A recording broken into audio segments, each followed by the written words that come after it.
નમસ્કાર વિદ્યાર્થી મિત્રો, સૌપ્રથમ નવા વર્ષના શુભકામના. નવા વર્ષની નવું વર્ષ આપના માટે, ધોરણ 12 ના વિદ્યાર્થીઓ માટે ખૂબ અગત્યનું છે. સરકારે ઘણા બધા ફેરફાર કર્યા છે, કોર્સમાં ફેરફાર કર્યો, પછી પાછો પેપર સ્ટાઇલમાં પણ ફેરફાર કર્યો છે અને આપણે 5 પ્રકરણ જોયા છે. આમ જો તો 4, એક હજી વચ્ચેનું બીજું પ્રકરણ બાકી છે. પણ એવું છે કે આપણે રૂબરૂ ઓનલાઈન કરતા ઓફલાઈન ભણશું ત્યારે ખાસ અનુકૂળ આવ્યું છે એટલે શરૂ નથી કર્યું. તો હવે પ્રકરણ નંબર 6 આપણે ભાગીદારની નિવૃત્તિ કે મૃત્યુ શરૂ કરીએ છીએ. તો કુલ 9 ગુણનું આ પ્રકરણ છે. જૂની પેપર સ્ટાઇલ મુજબ એક VSQ એટલે કે નાનો પ્રશ્ન 1 માર્કનો અને એક દાખલો 8 માર્કનો, આ રીતે 9 માર્કનું વેઇટેજ છે, ભારણ છે. નવામાં કદાચ ફેરફાર થાય તો અહીંયા એકાદ વધી જાય કે MCQ એક વધી જાય એવો થશે. બીજો કોઈ બહુ ફેરફાર થાય એવું લાગતું નથી. તો સૌપ્રથમ આપણે જોઈએ તો ભાગીદારની નિવૃત્તિ એટલે પેઢીના ભાગીદાર તરીકે છૂટા થવું. ભાગીદારની નિવૃત્તિ એટલે શું કે પેઢીમાંથી ભાગીદાર તરીકે જે ભાગીદાર હતો એ છૂટો થાય છે. હવે 1932 ના ભાગીદારી કાયદા મુજબ પેઢીમાંથી કોઈ ભાગીદાર કોઈ પણ કારણસર છૂટો થાય કે મૃત્યુ પામે તો ભાગીદારીનો અંત આવે છે. જો હું બોલું સાંભળજો, ભાગીદારીનો અંત આવે છે, પેઢીનો અંત નથી આવતો. ભાગીદારી છે એ અંત આવે પણ ભાગીદારી પેઢી તો ચાલુ જ રહે છે, પરંતુ પેઢીનું વિસર્જન થતું નથી. બાકીના ચાલુ રહેતા ભાગીદારો પેઢી અને તેનો ધંધો ચાલુ રાખી શકે છે. એટલે બાકીના જે ભાગીદારો છે એ ધંધો ચાલુ રાખી શકે છે. દાખલા તરીકે ABC 3 ભાગીદાર છે, C નિવૃત્ત થાય છે વય મર્યાદાને કારણે, તો એ C નિવૃત્ત થાય એટલે B અને A બે ભાગીદાર રહેશે. એ લોકો ધંધો ચાલુ રાખી શકે છે. એવું કોઈ જરૂરી નથી કે ધંધો બંધ જ કરવો. એટલે આ રીતે નિવૃત્તિ થાય કે મૃત્યુ પામે તો બાકીના ભાગીદારો છે ધંધો ચાલુ રાખે છે. પેઢીનું વિસર્જન થતું નથી, ભાગીદારીનું વિસર્જન થાય છે. એટલે કે ભાગીદારો છે એ છૂટા થાય છે. તો આ માટે ભાગીદારી પેઢીના ચોપડે નિવૃત્તિના હિસાબોની અસર આપવી જરૂરી છે અને આ પરિસ્થિતિમાં ભાગીદારીની પુનર્રચના થાય છે. જો આપણે અગાઉ જોયું તેમ કે ભાગીદારીની શું થાય છે? પુનર્રચના થાય છે. આપણે પુનર્ગઠનના પ્રકરણમાં જોયું તેમ કે ભાગીદારી જે જૂની હતી એ બદલાઈ જાય છે, હવે નવી ભાગીદારી થાય, પુનર્ગઠન થાય છે. હવે નિવૃત્તિના સંજોગો. ભાગીદાર ક્યારે ક્યારે નિવૃત્ત થાય? તો જો ભાગીદારની નિવૃત્તિના સંજોગો એટલે કે ભાગીદાર નિવૃત્ત ક્યારે ક્યારે થાય છે. તો ભાગીદાર ક્યારે ક્યારે નિવૃત્ત થાય છે એની વાત કરીએ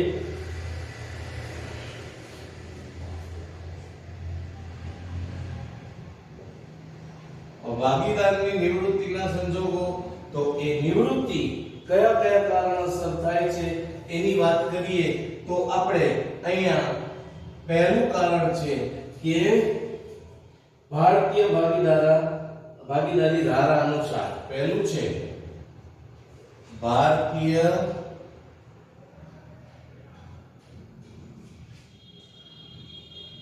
ભાગીદારી ધારા અનુસાર, એટલે કે ભારતીય ભાગીદારી કાયદો છે જે 1932 નો એ મુજબ, અને બીજું છે કે ભાગીદારી બિલ આપણે જોઈએ તો એ છે કે અંગત કારણોસર સ્વૈચ્છિક નિવૃત્તિ. ભાગીદારના અંગત કારણોસર, ભાગીદારની ના અંગત કારણોસર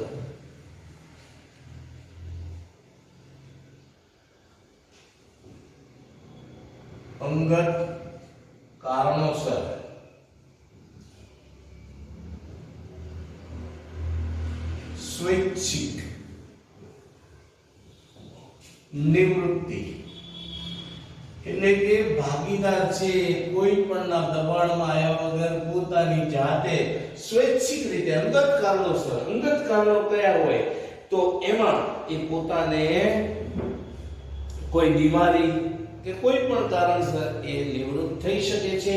તો હવે આ દરેકની આપણે ચર્ચા કરીએ તો પહેલા ભાગીદારી કાયદા અનુસાર, બરોબર, તો એની ચર્ચા કરીએ પહેલા. તો એમાં જુદા જુદા મુદ્દા છે. એ ભારતીય ભાગીદારી ધારા અનુસાર, બરોબર, ભારતીય ભાગીદારી ધારા અનુસાર નિવૃત્ત થાય તો એના કયા કયા સંજોગો છે એની વાત કરીએ તો ભારતીય ભાગીદારી ધારા અનુસાર નીચેના સંજોગોને આધીન કોઈ પણ ભાગીદાર પેઢીમાંથી છૂટો થઈ શકે છે. આ જુદા જુદા સંજોગો આપ્યા છે, બરોબર. તો એમાં પહેલું છે સર્વસંમતિથી. પહેલો મુદ્દો છે સર્વસંમતિથી. દરેક ભાગીદાર છે એ દરેકની બધાની સંમતિ હોય તો એ સર્વસંમતિથી કહેવાય. તો કોઈ પણ ભાગીદાર બધા ભાગીદારોની સર્વસંમતિથી નિવૃત્ત થઈ શકે છે. બધાની સંમતિ હોય કે ભાઈ હમણાં મેં ઉદાહરણ આપ્યું કે ABC ત્રણ ભાગીદારો છે તો A અને B સંમતિ આપે C કે મારે હવે નિવૃત્ત થવું છે તો એ સર્વસંમતિથી કહેવાય. સીરે નિવૃત્ત થવાનું હતું એ બે અને નિવૃત્તિની સંમતિ આપે એટલે બધાની સંમતિ, સર્વસંમતિ. બીજો મુદ્દો છે નોટિસ દ્વારા.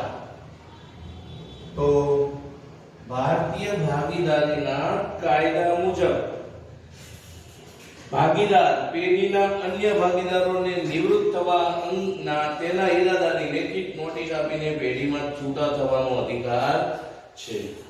ભારતીય ભાગીદારી જે કાયદો છે એ કાયદા મુજબ દરેક ભાગીદારને એ લેખિત જાણ કરીને છૂટા થવાનો અધિકાર છે.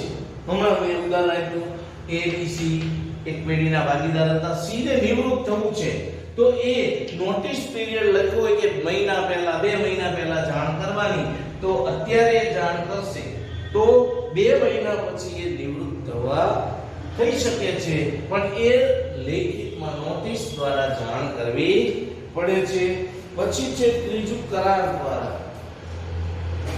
હવે કરાર કરેલો હોય ભારતીય ભાગીદારી કાયદા મુજબ એ કરાર જ કરેલો છે કે ભાઈ આ કામ પૂરું થાય એટલે આપણી ભાગીદારી છૂટી, તો એ કરાર દ્વારા કહેવાય છે. અથવા તો તમે ભારતીય ભાગીદારીની શરતો અનુસાર કોઈ પણ ભાગીદાર નિવૃત્ત થઈ શકે છે. કરારની શરતો તો કરાર કર્યો હોય, સમજો કે કોઈ આપણે તળાવ ડેમ બાંધવા માટે ભાગીદારી ની રચના કરી તો એ ડેમનું, તળાવનું કામ, રોડનું કામ જે રાખ્યું હોય એ પૂરું થાય એટલે એ કરાર પૂરો થયો કહેવાય. પછી કોઈ જબરજસ્તી ના કરી શકે કોઈ તમે ભાગીદાર તરીકે તું રેત તે આમ ને તેમ. હા, કરાર મુજબ છે એ આ રીતે કરાર દ્વારા છૂટો થઈ શકે છે. પછી ભાગીદારની નાદારી. નાદારી શબ્દ પહેલા સમજવો પડશે તો તમને વધારે ખ્યાલ આવશે. ભાગીદારની નાદારી અગાઉ આપણે ચર્ચા કરી હતી, 11માં પણ શીખેલા છો તમે. નાદારી એટલે શું? કોઈ પણ ભાગીદાર પોતાનું દેવું ચૂકવવા માટે સમર્થ ન હોય, એટલે કે એનું જે દેવું છે એ મિલકત કરતા ખૂબ વધારે હોય એટલે એ ભાગીદાર નાદારીની પરિસ્થિતિમાં છે એવું કહેવાય. સમજો કે ABC ભાગીદાર છે, એ ની પાસે મિલકત 10 લાખની છે પણ દેવું 15 લાખનું છે, 20 લાખનું દેવું છે. તો આ દેવું ચૂકવવા માટે સમર્થ હશે નહીં એટલે એ નાદારીની પરિસ્થિતિમાં છે એમ કહેવાય. એટલે આપણે સમજો કે ABC 3 ભાગીદારો છે, એ નાદાર થાય તો એ નાદારને ભાગીદાર તરીકે રાખી શકાય નહીં. એટલે કોઈ પણ ભાગીદાર જ્યારે નાદાર જાય ત્યારે એ નાદારીની તારીખથી ભાગીદારીનો અંત આવે છે એટલે ભાગીદારીનો, જો સમજો બોલું પેઢીનો અંત આવતો નથી, પેઢીનું વિસર્જન થતું નથી, ભાગીદારીનો અંત આવે છે. પછીનો મુદ્દો છે ભાગીદારનું મૃત્યુ થવાથી. આ તો બધાને ખબર જ હોય, ખબર જ પડે કે ભાઈ ભાગીદારનું મૃત્યુ થાય એટલે આપોઆપ જે ભાગીદારી છે એનો અંત આવે છે. હું બોલું સમજો, ભાગીદારીનો અંત આવે છે, પેઢીનો નહીં. અહીંયા ભાગીદાર કોઈ પણ મૃત્યુ થાય એટલે એ ભાગીદારીનો અંત આવે છે, એટલે આપોઆપ ભાગીદારી અહીંયા પૂરી થઈ જાય છે. પછી નવેસરથી ભાગીદારીની રચના કરવી પડે છે. હવે છઠ્ઠો મુદ્દો છે અન્ય ભાગીદારો દ્વારા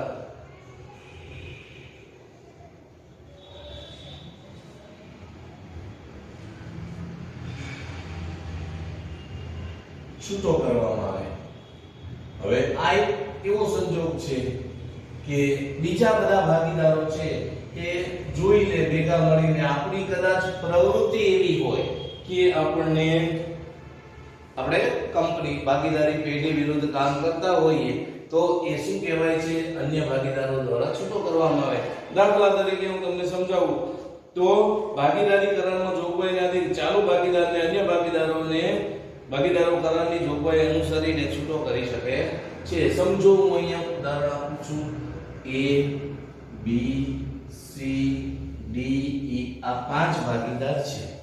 એમાં આ E નામનો ભાગીદાર છે એ આ પેઢીની વિરુદ્ધનું કોઈ કાર્ય કરે છે અથવા તો કોઈ કામ કરતો નથી, કોઈ ધંધામાં આપણને ઉપયોગી થતો નથી, તો આ અન્ય ભાગીદારો ચારે ચાર ભાગીદારો છે નક્કી કરશે કે ભાઈ આને રખાય નહીં, એટલે આ ચારે ભાગીદારો ભેગા થઈને આ ભાગીદાર તરીકે છૂટો કરી શકે છે. એટલે અન્ય ભાગીદારો છૂટા કરે, પણ આ કરારમાં જોગવાઈ હોવી જોઈએ.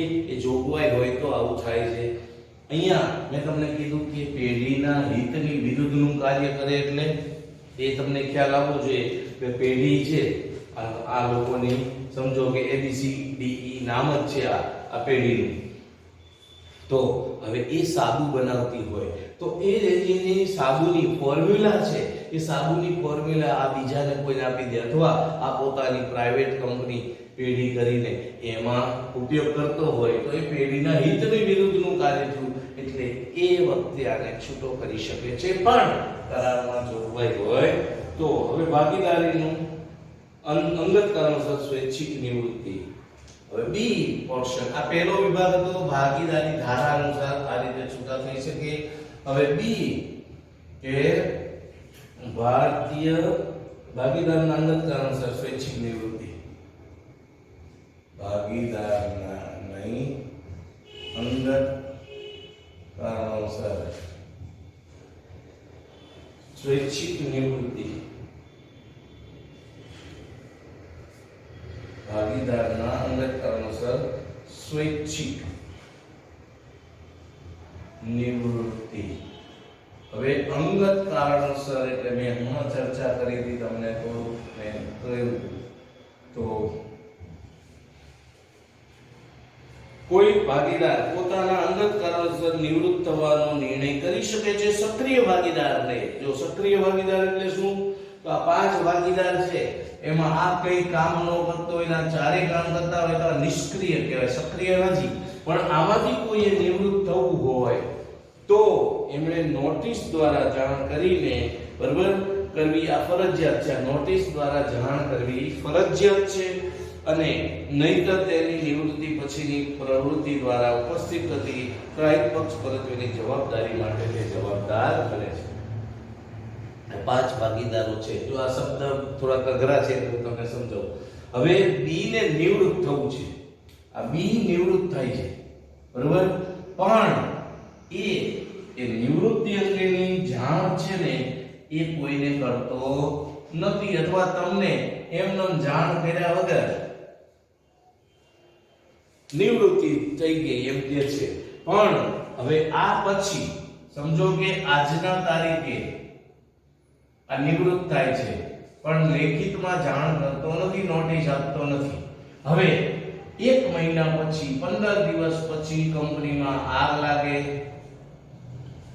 કે ચોરી થાય કે કોઈ પણ કારણસર 10 લાખનું નુકસાન થયું. હવે આમાં 10 લાખનું નુકસાન જાય તો એ 10 લાખમાં આ જવાબદાર રહેશે, કારણ કે એને લેખિતમાં નોટિસ આપી નથી. જો લેખિતમાં નોટિસ આપી હોત તો એ આ 10 લાખ માટે જવાબદાર રહેત નહીં. અહીંયા 5 ભાગીદારો છે એટલે દરેકના ભાગે 2 લાખ આવે. પણ જો આને લેખિત નોટિસ આપી હોય તો આ ACDE 4 ભાગીદારો વચ્ચે ખોટ વેચાત એટલે કે 2.5 લાખ રૂપિયા દરેકના ભાગે આવે.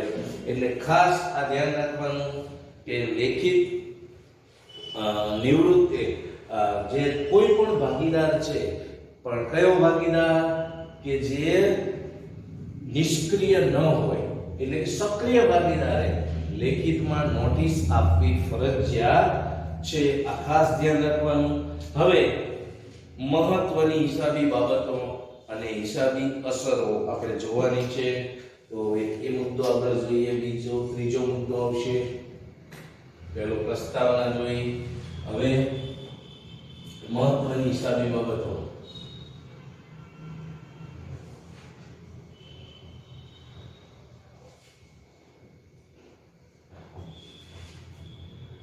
અને હિસાબી અસરો.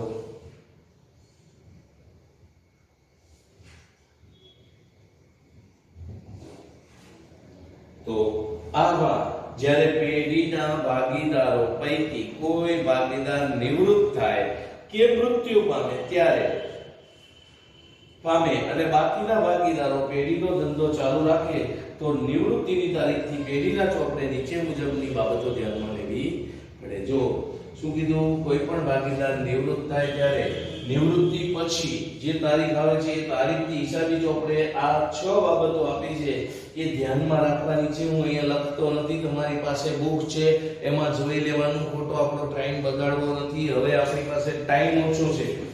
તો પહેલું, નફા નુકસાનના નવા પ્રમાણની અને ચાલુ રહેતા ભાગીદારોને મળતા લાભના પ્રમાણની ગણતરી કરવાની. જો નવું પ્રમાણ ટૂંકમાં હું લખતો જાઉં થોડુંક એટલે તમને ખબર પડશે. તો પહેલો મુદ્દો કયો છે? નવું પ્રમાણ અને લાભનું પ્રમાણ ગણવું પડે. આ ધ્યાનમાં રાખવું પડશે. હવે મુદ્દા છે એ ચર્ચા આપણે પછી આગળ કરશું. તો પેઢીની પાઘડીની રકમ નક્કી કરવી અને જરૂરી હિસાબી અસર આપવી. પાઘડીની કિંમત નક્કી કરી જરૂરી હિસાબી અસરો આપવી. આ પણ એક મહત્વનો મુદ્દો છે. આમાં જ બધા ભૂલ કરે છે કે પાઘડીની કિંમત નક્કી કરવાની છે અને એ કિંમત નક્કી થાય પછી એની જરૂરી હિસાબી અસર આપવાની છે. ત્રીજો મુદ્દો છે મિલકતનું પુનઃમૂલ્યાંકન અને જવાબદારીની પુનઃ આંકણી કરવી.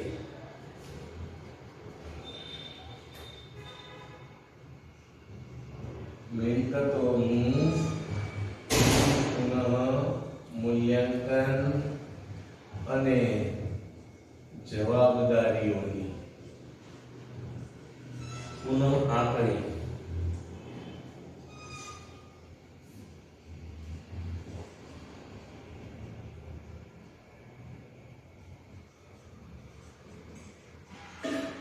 એટલે જે કઈ મિલકતો છે એ મિલકતો આપણે 10 વર્ષ પહેલા ખરીદી હોય તો 10 વર્ષ પહેલા ખરીદેલી યંત્ર મકાનની કિંમત કદાચ ઘટી ગઈ હોય એટલે એ કોઈ પણ વાહન હોય તો એ પણ એની કિંમત ઘટી હોય તો એ પુનઃમૂલ્યાંકન કરવાનું.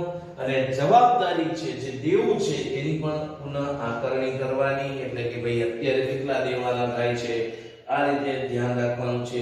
પછી એકત્રિત અનામતો અને નહીં વેચેલ નફા નુકસાનની વહેંચણી કરવી. એકત્રિત અનામતો અને નહીં વેચેલ નફાની નુકસાનની વહેંચણી, નફા નુકસાનની વહેંચણી કરવી. પાંચમો મુદ્દો છે નિવૃત્ત થતા કે મૃત્યુ પામનાર ભાગીદારને. આપણે આ મુદ્દા બધા અગાઉ પ્રવેશમાં ચર્ચા કરી છે. આપણે અનામતોની વહેંચતા હતા, જૂના ભાગીદારોને જૂના પ્રમાણમાં એ જ રીતે વહેંચવાનું છે. હવે પાંચમો મુદ્દો છે કે નિવૃત્ત થતા કે મૃત્યુ પામનાર ભાગીદારને ચૂકવવાપાત્ર રકમ નક્કી કરવી. નિવૃત્ત કે મૃત્યુ પામનાર ભાગીદારને ચૂકવવા પાત્ર રકમ નક્કી કરવી. આ એક નવો મુદ્દો આવ્યો આપણા માટે કે ભાઈ જે નિવૃત્ત થાય છે એને રકમ કેટલી ચૂકવવાની છે, ચર્ચા કરવાની છે, રકમ નક્કી કરવાની છે. અને છેલ્લો મુદ્દો છે ચૂકવણી કરવી. નિવૃત્ત કે મૃત્યુ પામનાર ભાગીદારને ચૂકવવા પાત્ર રકમની ચૂકવણી કરવી. એટલે એ કેશ પેમેન્ટ જે આપણે ચૂકવવાનું હોય તો એ નો ચૂકવવાનું તો કઈ રીતે ચૂકવવાનું છે, ક્યારે ચૂકવવાનું છે, આ બધું ધ્યાનમાં રાખવાનું છે. હવે ચોથો મુદ્દો છે, એક મુદ્દો આપણે ચોથો જોઈ લઈએ પછી આગળનું દાખલા આવશે એની નેક્સ્ટ લેક્ચરમાં ચર્ચા કરશું. અત્યારે દિવાળીનો માહોલ ગયો છે, તમને હજી થોડીક સમજણ નહીં હોય એટલે આપણે ઉતાવળ નથી કરવી. ચોથો મુદ્દો છે કે નફા નુકસાનના પ્રમાણ અને લાભના પ્રમાણની ગણતરી કરવી. નફા નુકસાનના નવા પ્રમાણ અને લાભના પ્રમાણની ગણતરી કરવી. ઓલામાં આપણે આગળના ચેપ્ટરમાં જો નફા નુકસાનનું નવું પ્રમાણ તો આવતું હતું, લાભને બદલે ત્યાં ત્યાગનું પ્રમાણ હતું. આ મુદ્દો ખાલી સમજાઈ દઉં છું. પછી હવે આપણે આગળ દાખલા આવશે એની ચર્ચા પછી કરીશું. તો જ્યારે ભાગીદાર નિવૃત્ત થાય કે મૃત્યુ પામે ત્યારે બાકીના ભાગીદારો પેઢીનો ધંધો ચાલુ રાખે ત્યારે ચાલુ રહેતા ભાગીદારોએ નવા નફા નુકસાનની પ્રમાણની ગણતરી કરવી પડે. તે જ રીતે નિવૃત્ત થતા ભાગીદારને નફામાં ભાગ ચાલુ રહેતા ભાગીદારો વચ્ચે વહેંચાય છે એટલે તેમનું લાભનું પ્રમાણ અસ્તિત્વમાં આવે છે. અને હવે આપણે નફા નુકસાનના નવા પ્રમાણ અને લાભના પ્રમાણની ગણતરી કેવી રીતે કરવાની છે સમજવાનું છે. તો આપણે લાભનું સૂત્ર પહેલા જોઈ લઈએ. લાભનું આપણને ખબર જ છે કે નવો ભાગ શોધવો હોય તો નવો ભાગ બરાબર શું થશે? જૂનો ભાગ વત્તા લાભ. જે લાભ થાય છે એ, તો લાભ બરાબર શું થાય? તો લાભનું પ્રમાણ શોધવું હોય તો લાભ બરાબર નવો ભાગ માઈનસ જૂનો ભાગ. જોઈ લો તમે, આનું આ સૂત્ર છે, આને આ બાજુ લઈ ગયા માઈનસ થઈ જાય. આ લાભ બરાબર નવો ભાગ હતો જ માઈનસ જૂનો ભાગ. આ રીતે આ ગણતરી કરવાની છે, ખાસ ધ્યાન રાખવાનું છે. હવે નફા નુકસાનની આ ગણતરી ચાર સંજોગોમાં આપણે કરવાની છે એની ચર્ચા આપણે ખાલી સમજી લઈએ છીએ. પછી દાખલા ચારેય રીતના ગણવાના છે એ નેક્સ્ટ લેક્ચર હવે આવે ત્યારે એ નફા નુકસાનના નવા પ્રમાણની અને લાભની પ્રમાણની ગણતરીના દાખલા ગણાવીશ. તો પહેલો મુદ્દો છે કે લાભનું પ્રમાણ કે લાભનો ભાગ આપેલો ન હોય એટલે કે જૂનું પ્રમાણ ચાલુ રાખવામાં આવે ત્યારે. બીજો મુદ્દો છે કે જ્યારે ચાલુ રહેતા ભાગીદારને થતા લાભ આપેલ હોય ત્યારે, એટલે ચાલુ ભાગીદારનો લાભ આપ્યો હોય તો પણ થાય. પછી ત્રીજો સંજોગ છે જ્યારે ચાલુ રહેતા ભાગીદારને થતા લાભનું પ્રમાણ આપ્યું હોય. ચોથામાં નફા નુકસાનનું જૂનું અને નવું પ્રમાણ આપેલું હોય ત્યારે ખાલી લાભ આપણે શોધવાનો થાય છે. આ દરેક મુદ્દાની ચર્ચા નેક્સ્ટ લેક્ચરમાં કરશું. અત્યારે આપણે આ ચર્ચા કરી કે ભાગીદારની નિવૃત્તિ એટલે શું, એના સંજોગો જોયા, એમાં ભારતીય ભાગીદારી ધારા અનુસાર અને ભાગીદારના અંગત કારણોસર સ્વૈચ્છિક નિવૃત્તિ, પછી જે મહત્વની 6 બાબતો છે એ મુદ્દા આપણે ખાસ જોયા. અને હવે જે સૌથી અગત્યનો મુદ્દો છે કે નવો ભાગ શોધવો હોય તો જૂનો ભાગ વત્તા લાભ, અને લાભ શોધવો હોય તો નવો ભાગ માઈનસ જૂનો ભાગ થાય. એટલે આ વસ્તુ તમે ધ્યાન રાખજો. આટલું ફરીથી પુનઃ રિવિઝન કરવાનું છે. હું હવે ગમે ત્યારે રોજ એક બે વિદ્યાર્થીને પૂછીશ અને ગમે ત્યારે તમને ક્રોસ ચેકિંગ કરીશ કે ભાઈ તમે શું કર્યું, આમાં શું સમજાય. ન સમજાય તો ગમે ત્યારે મારો સંપર્ક કરવાનો.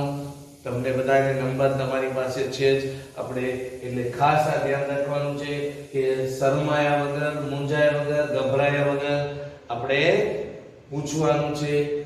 હવે આ કોરોનાની ત્રીજી લહેર શરૂ થઈ ગઈ છે, બીજી લહેર જતી રહી, તો હવે થોડુંક ધ્યાન રાખવાનું છે. ઘરે રહો, સલામત રહો. જ્યારે સરકારની ગાઈડલાઈન આવશે ત્યારે પાછા આપણે રૂબરૂ મળીશું. જય હિન્દ, જય ભારત. એટલી દે પછી